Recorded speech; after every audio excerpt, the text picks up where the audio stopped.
Rest in peace. Subjective concept यानी कि utility is a psychological concept.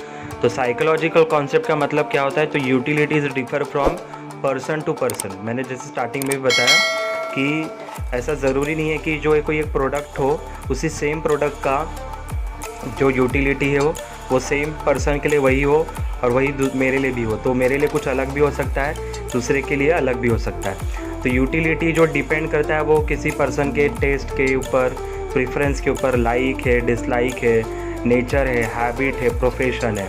तो ये सारे फैक्टर की यूटिलिटी डिपेंड होता है। तो ज़रूरी नहीं है सबका नेचर सेम हो, सबका लाइक सेम हो, सबका डिसलाइक सेम हो, या हैबिट सबका सेम हो, या प्रोफेशन सबका सेम हो। तो ये सारे फैक्टर्स है। तो utilities depend on all this factors.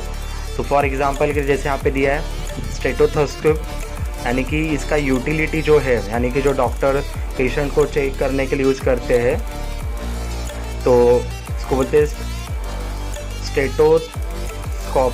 तो ये इसका जो यूटिलिटी है ये डॉक्टर के लिए ज़्यादा हो सकता है, लेकिन एक लेमैन यानी कि नॉर्मल पर्सन के लिए इसका यूटिलिटी कुछ भी नहीं है।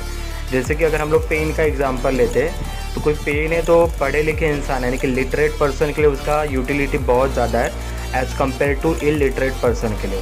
या जैसे कि तुम्हारा 12th स्टैंडर्ड का कोई टेक्स्ट बुक है तो इसका यूटिलिटी तुम्हारे लिए बहुत ज़्यादा है एज़ कम्पेयर टू अदर मतलब कोई भी दूसरे स्टैंडर्ड के हो सकते, तो उनको उसका बुक का कोई वैल्यू नहीं होगा। नेक्स्ट है इथिकली न्यूट्रल कॉन्सेप्ट। तो utility is a ethically consideration, मतलब हैज़ नो इथिकल कंसिडरेशन, मतलब इसका इथिकली कोई भी कंसिडरेशन नहीं होता है, क्योंकि utility is a morally colourless concept. Colourless मतलब यूटिलिटी क्या है, इसको हम लोग देख सकते हैं क्या? तो नहीं, ये पॉसिबल नहीं है। यूटिलिटी मतलब किसको कितना अच्छा लगा वो प्रोडक्ट के बारे में, या उस चीज़ से उसको कितना सेटिस्फैक्शन मिला, तो ये दिखाई दे रहा है क्या कितना सेटिस्फैक्शन मिला, या इसका कोई कलर है क्या? तो नहीं। तो कमोडिटी अगर हम लोग देखते हैं तो मैंने स्टार्टिंग में बताया कि commodity should satisfy the any want of person without consideration, मतलब कोई भी कंसिडरेशन नहीं होना चाहिए। Consideration it may be good और बैड, डिज़ायरेबल और अनडिज़ायरेबल। जैसे कि हम लोग इसके लिए एग्जांपल देखते हैं कि जैसे कि नाइफ़ है यानी कि चाकू, तो चाकू का यूटिलिटी जैसे हम लोग देखते हैं कि नॉर्मली फ्रूट्स कट करने के लिए, वेजिटेबल कट करने के लिए यूज़ किया जाता है, लेकिन इसी सेम चाकू से हम लोग किसी का मर्डर भी कर सकते हैं। तो दोनों केस में क्या हो रहा है, यहाँ पे वांट सेटिस्फाइड हो रहा है क्या? तो दोनों का नेचर भले ही डिफरेंट है, लेकिन सेम कमोडिटी दोनों के वांट्स को सेटिस्फाई कर रहा है। इसका मतलब यहाँ पे utility is ethically neutral. Ethical मतलब क्या? तो इथिकल मतलब कोई इथिकल वैल्यूज़ होता है। जैसे कि हम लोग को सिखाया जाता है बचपन में कि झूठ नहीं बोलना है या रिस्पेक्ट करना है, तो ये क्या है? इथिकल वैल्यूज़ होते हैं। तो इथिकली यूटिलिटी न्यूट्रल है। न्यूट्रल मतलब किसी के लिए अच्छा भी हो सकता है, जैसे कि भाजी काटना या फ्रूट्स कट करना it is a good habit, but murder करना it is a bad habit. तो ये इथिकली न्यूट्रल कॉन्सेप्ट है। नेक्स्ट है यूटिलिटी डिफर फ्रॉम यूज़फुलनेस। तो यूटिलिटी हमने यही देखा कि यूटिलिटी मतलब क्या?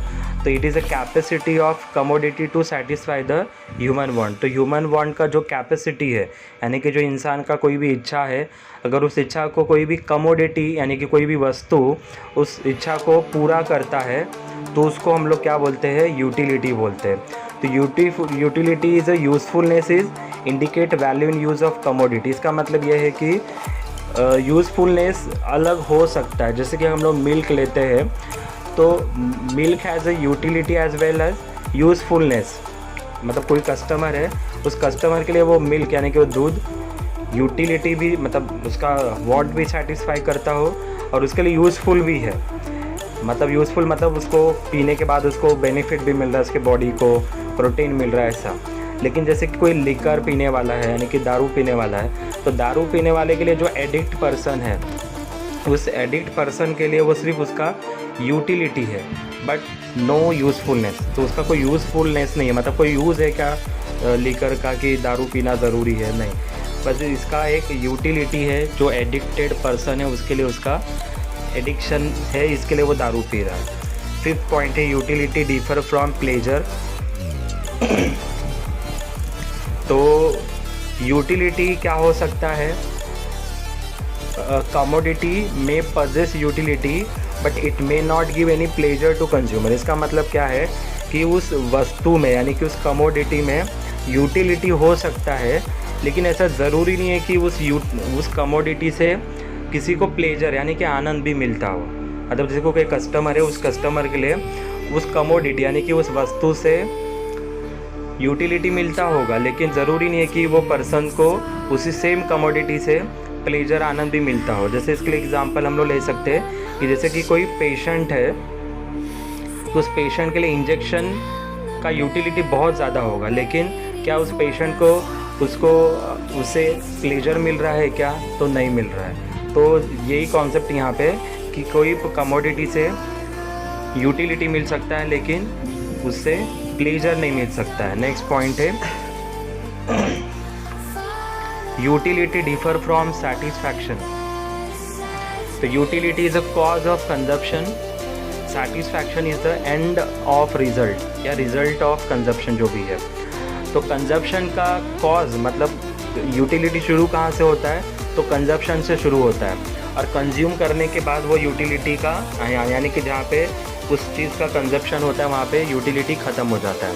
तो कंजप्शन शुरू मतलब जैसे कि मेरे अंदर इच्छा है कि मुझे मोबाइल परचेस करना है, तो ये यूटिलिटी का शुरुआत है, और मैंने मोबाइल परचेस किया, it is the end of result of consumption. मतलब यहाँ पे यूटिलिटी अभी क्या हो गया? ख़त्म हो गया। मतलब क्या है कि they are interrelated but still different concept. मतलब कंजप्शन का शुरुआत होना या रिजल्ट आना, ये दोनों क्या है कि दोनों में अलग अलग कॉन्सेप्ट है, लेकिन सेम नहीं है। जैसे कि एग्जांपल लेते हैं हम लोग, अगर कोई थर्स्टी पर्सन है, मतलब बहुत प्यासा आदमी है, उसको बहुत प्यास लगा है, तो बहुत सारा पानी पी रहा है वो, तो उसका जो वाटर है, तो वो वाटर का कैपेसिटी है उस मतलब उस पर्सन के थर्स्ट को सेटिस्फाई करने का। लेकिन अगर हम लोग देखेंगे तो ये जो कंजप्शन शुरू हुआ, तो ये ज़रूरी नहीं कि इसके एंड ऑफ रिजल्ट मतलब जहाँ पे उसका प्यास था, मतलब जैसे कि हम लोग अभी देखते हैं इसका यूटिलिटी कैसे चेंज होगा। जैसे कि आदमी बहुत प्यासा था, उसने स्टार्टिंग का जब पानी पिया तो उसको बहुत अच्छा लगा होगा, फिर उसने दोबारा जब पानी पिया मतलब सपोज़ दूसरा ग्लास वापस पिया तो उसको अच्छा लगा होगा, लेकिन जितना पहली बार अच्छा लगा होगा उतना दूसरी बार अच्छा नहीं लगा होगा। फिर ऐसे तीसरा ग्लास पिएगा तो उसको अच्छा लगेगा क्या? तो हाँ लगेगा, लेकिन जितना पहली और दूसरी बार अच्छा लगा होगा उतना तीसरी बार नहीं लगेगा। मतलब यहाँ पे क्या देखा जा रहा है कि यूटिलिटी क्या हो रहा है, धीरे धीरे कम होते जा रहा है। एक टाइम ऐसा आएगा कि जब उसका पूरा पेट भर जाएगा, यानी कि जितना जो उसका थर्स्ट यानी कि प्यास थी वो पूरी बुझ जाएगी, तो क्या उस पानी से उसको यूटिलिटी मिलेगा क्या? तो बिल्कुल नहीं मिलेगा। तो यहाँ पे क्या होगा, वही सेम कंजप्शन है, लेकिन उसका एंड रिज़ल्ट और जो कॉज रिज़ल्ट है दोनों में डिफरेंस है। Measurement of utility is hypothetical. Hypothetical मतलब क्या? अपना सिर्फ मतलब ऐसा हाइपोथेटिकली मतलब हम लोग हाइपोथेसिस क्रिएट करते हैं ना, मतलब अपना कुछ भी विचार रखते हैं या कोई भी ऐसा चीज़ सोचना जो सच में नहीं है। तो utility is abstract concept. Abstract concept मतलब कि कार्डिनल नंबर में हम लोग यूटिलिटी को मेजर कर ही नहीं सकते हैं। जैसे कि हम लोग एक दूध लेते हैं तो दूध को हम लोग लीटर में मेजर कर सकते हैं। सपोज़ कोई पोटैटो है तो उसको हम लोग केजीज़ में उसका मेजरमेंट कर सकते हैं, या सपोज़ कोई गोल्ड है तो हम लोग उसको ग्राम्स में मेजर कर सकते हैं, या सपोज़ कोई फ्रूट्स है तो उसको डजन्स में मेजर कर सकते हैं। But we can not measure the utility in the cardinal measurement. क्यों? क्योंकि यूटिलिटी ज़रूरी नहीं है कि मैंने स्टार्टिंग में बताया कि सब पर्सनस के लिए यानी कि जितने भी लोग हैं सबके लिए यूटिलिटी सेम हो। It is differ by the person to person. इसके लिए वापस हम लोग एग्जांपल लेते हैं कि जैसे हमने पिछला एग्जांपल देखा थर्स्ट वाला, तो जैसे कि कोई जो बहुत प्यासा आदमी है उसके लिए यूटिलिटी ज़्यादा होगा किसका? वाटर का। लेकिन अगर किसी आदमी को प्यास नहीं लगा तो उसके लिए उस वाटर का कोई भी यूटिलिटी है क्या? तो नहीं। तो utility can be change, it may be positive और इट मे बी निगेटिव और इट मे बी ज़ीरो। और निगेटिव यूटिलिटी मतलब क्या? It is a disutility. जैसे कि कोई बोलता है कि कोई सपोज़ कुछ खाने के लिए दिया, तो हम लोगों को अगर पेट भरा है तो कोई कितना भी अगर प्रेशर करे या कितना भी कुछ करे तो वो पर्सन उस चीज़ को नहीं खाएगा। क्यों? क्योंकि उसके लिए उस चीज़ का यूटिलिटी ख़त्म हो चुका है। नेक्स्ट पॉइंट है यूटिलिटी इज़ अ मल्टीपर्पज़। तो commodity can satisfy the human want more than one person. इसका मतलब यहाँ पे ये है कि एक ही कमोडिटी बहुत सारे ह्यूमन वांट्स को एक साथ में सेटिस्फाई कर सकती है। जैसे कि एग्जांपल लेते हैं इलेक्ट्रिसिटी। तो इलेक्ट्रिसिटी क्या करता है, बहुत सारे लोगों का सेटिस्फेक्शन करता है। जैसे कि हम लोग इलेक्ट्रिसिटी से फ़ोन चार्ज कर रहे हैं, टीवी भी चल रहा है, पंखा चल रहा है, रेफ्रिजरेटर भी चल रहा है। तो एक ही चीज़ से बहुत सारी चीज़ का सेटिस्फेक्शन हुआ, तो it is a utility is a multipurpose. Next point है utility depends on intensity of want. तो utility is depend on the intensity of want. More intense the want greater will be the utility. मतलब जितना intense होगा want का उतना ही utility भी ज़्यादा रहेगा। मतलब जैसे कि कोई बहुत ही अगर भूखा आदमी है तो उसके लिए उस खाने का बहुत ज़्यादा यूटिलिटी होगा as compare to not hunger person. मतलब एक ऐसा आदमी जिसको भूख ही नहीं है, उसके कंपैरिजन में जो भूखा आदमी है उसके लिए उस खाने का बहुत ज़्यादा वैल्यू होगा।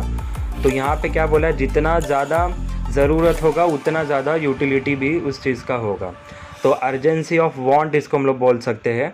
यानी कि बाद में लेकिन और यूटिलिटी धीरे धीरे क्या होगा, डिमिनिशेस यानी कि कम होते जाएगा। मतलब जैसे जैसे वो आदमी या पर्सन खाना खाते जाएगा वैसे वैसे उस चीज़ का यूटिलिटी उसके लिए कम होते जाएगा।